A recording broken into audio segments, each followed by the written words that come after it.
Let me tell you a story, one that still keeps me up at night. I won't say my real name, but for now you can call me Oz. I'm a police detective. Being a police detective isn't always action-packed. Most of the time it's paperwork, searching houses, and dealing with drug dealers who get rough. Sometimes things get dangerous, like facing off with a cartel, but help usually comes fast, and it ends before it gets too bad. But something different happened when I was sent to California. I was looking into a strange case. A gas station owner said a man came in wearing a plain white mask. He didn't just ask for money, he demanded it like he wasn't afraid of anything. The cashier gave him almost everything in the register, but quietly hid a bit, hoping not to lose it all. But the masked man didn't leave. He stayed. He wandered the store, muttering to himself like he was waiting for something. He only walked out right before the sirens started getting close. We didn't have much to go on. No face, no name. Just a man who came and left in a car. So we followed that trail. And that's where everything started to go wrong. I followed the lead as far as I could. I tracked the man's movements through traffic cameras across town. He parked near a quiet park, then disappeared. Probably to change out of his disguise. I found the car right where he left it and brought it back to the station. We went over that vehicle from top to bottom. Not a single fingerprint. Nothing. The dealership later told us the car had been stolen. The only prints we did find belonged to the real owner. A young woman who had been pulled out of the car and knocked unconscious by someone we still don't know. It was a dead end. But I wasn't ready to give up. So I kept digging, watching, waiting, hoping something, anything would come up. Then something happened. But it wasn't a new lead or a witness or anything official. It was something I saw with my own eyes. It started a few nights ago, around 11 p.m. I couldn't sleep, so I went out for a walk. It was quiet. The streets were empty. Just me. The night air and music playing through my earbuds. Then I noticed something. Ahead of me, just at the edge of my vision, a man moved quickly into an alleyway. It wasn't a casual walk, more like he was being followed. And then I saw her. A thin woman stepped into view behind him. She moved slowly, calm, almost too calm, and on her face was a white mask. No features, just smooth, blank, and lifeless. The image hit me like a wave. That case from the gas station, the one I couldn't solve, came flooding back into my mind. Without thinking, I pulled out my earbuds and followed them. I didn't want to make a sound. I stayed low, kept my distance, let the darkness hide me. But the alley was pitch black. I couldn't see where I was stepping. I couldn't even see my hands. So I pulled out my flashlight and turned it on. What I saw made me stop breathing. On the ground was a man, shaking, barely holding on to life. Two large men were kneeling over him, holding him down. One of them I recognized, the masked man from the gas station. The other looked different, but his presence was just as heavy, just as wrong. Then more people stepped forward. 3 women, all wearing the same white, empty masks. One of them looked young, like a teenager. Another looked much older. But the last one, she stood out. She had curly hair, white gloves on her hands, and the kind of presence that made everyone else fade into the background. She didn't speak. She didn't rush. She just stood there, calm, holding something in her hand, a cleaver. The blade caught the light from my flashlight. Even though I've seen horrible things in my line of work, nothing prepared me for what came next. They weren't just attacking him. They weren't panicked or angry. They were calm, controlled, like they had done this before. And it felt like whatever I was witnessing wasn't meant for human eyes. She stood still, calm, quiet, with a large cleaver hanging at her side. The blade was smeared dark with blood. On her hands were clean white gloves, untouched by panic. She moved with care, like this was something she had done many times before. She knelt beside the dying man and began removing his organs, slowly, carefully, like a surgeon. One by one, she pulled them free, never breaking rhythm. The others stood around her in silence, all of them wearing the same blank white masks, no faces, no emotion. It was like watching some kind of ritual, not rushed, not violent, just practiced, like they had done it before and they would do it again. At that moment, the only sounds were the faint gasps of the man on the ground and the low, labored breathing of the two men holding him down. No one else spoke. No one looked around. Then the man went completely still, and the woman, their leader, paused. She brought her hands together, still dripping with blood and something far worse, and held them in front of her chest like she was praying. And then she whispered something. I couldn't make out the words. It was soft, almost gentle, but whatever it was, it chilled me to the bone. Once it was clear their victim was dead, the two masked men finally let go of him, and slowly, they turned to face me. That's when our eyes met. For the first time, I locked eyes with these people, these things. I don't even know what to call them. It was enough to snap me back into my body. I reached for my gun without thinking, but the bigger one moved first. He picked up a piece of broken pavement and hurled it straight at me.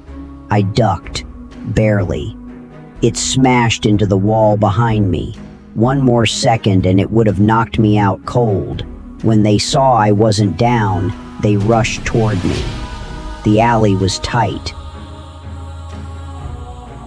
My fingers were shaking. I fumbled with the bullets, trying to shove them in. They slipped from my hands and clattered onto the ground. I didn't have time to think. Somehow, in the chaos, I managed to slide 2 bullets into the mag, slapped it into the gun, and raised it just in time. Bang, bang. I didn't aim. I just fired. Both shots hit. One of the masked men stumbled, grabbing his stomach, blood soaking through his clothes. The other took a bullet to the knee and fell, reaching toward me. But it wasn't over yet. I fired without aiming. I didn't have time to care where the bullets landed. They were almost on top of me. But somehow, both shots connected. One of the masked men took a bullet in the gut, maybe even his lung. He staggered forward and dropped to his knees, swaying like he was about to fall apart. The other got hit in the leg and collapsed, but not before reaching out and grabbing my ankle. I kicked hard, landing a blow right to his mask. It stunned him just enough for me to pull free. That's when I did something I probably shouldn't have had the presence of mind to do. I pulled out my phone and took a single photo. The whole group was in the frame. The masked figures, the body on the ground. That one moment frozen in time.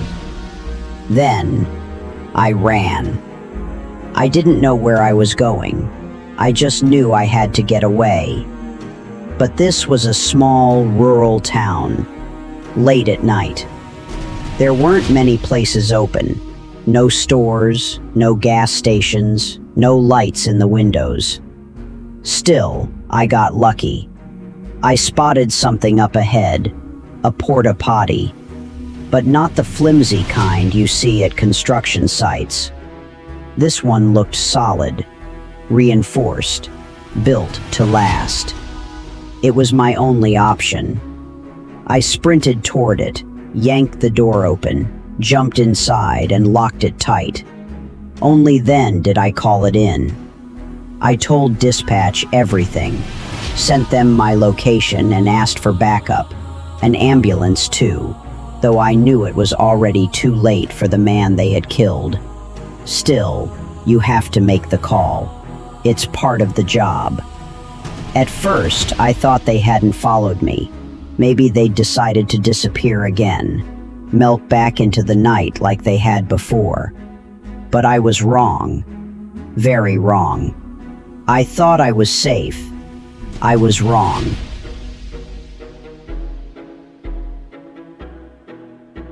It started with a loud slam. The whole plastic box shook from the impact. Someone had rammed into it hard. I knew that force, that weight. It was one of them. I held my breath. Then came the pounding. They hit the walls over and over, hands slapping, fists crashing. It wasn't controlled. It wasn't human. It reminded me of a wild animal. Strong, fast, but uncoordinated. Like something driven by instinct instead of reason. I could see their shadows through the thin, foggy plastic. Dozens of hands reaching and clawing, bodies shifting just outside the walls. Their shapes moved like they were trying to tear the whole thing down around me.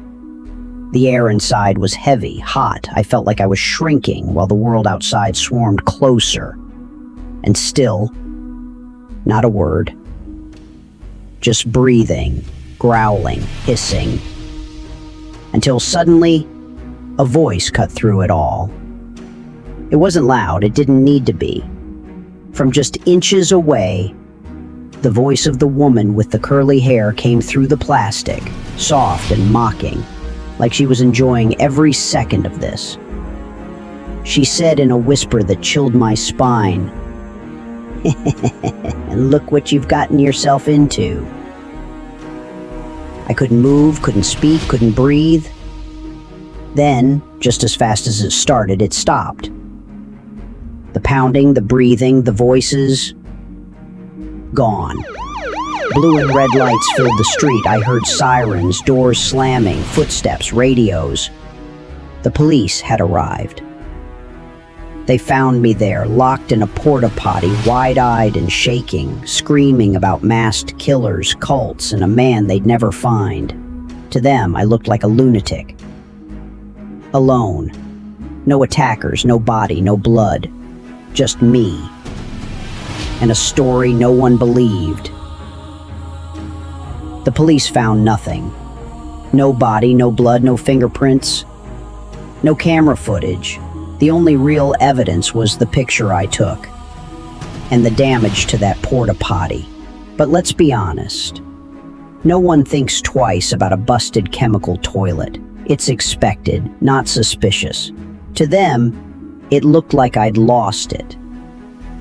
Locked myself in there, panicking over shadows. But you and I both know. Something happened. Something real. That's why I'm here, telling this story to strangers on the internet, hoping someone out there might know what I'm dealing with. What these people are. A cult? A gang? Something worse? I've been in this job a long time and I've never seen anything like this. Before I go, there's one more detail I need to share. About 2 years ago, a church burned down in a quiet California town. The fire was ruled as arson. A few people died, but 2 bodies stood out. Pastors found in the basement, murdered in a way that sounded too familiar. Carved into the brick wall beside them in rough letters cut by blade was a message. 3 words. We are chosen. I don't know what that means, but I have a feeling this isn't over. If you've seen anything like this, masks, rituals, strange disappearances, leave a comment, reach out. And if you want to hear more true, mysterious stories like this, subscribe.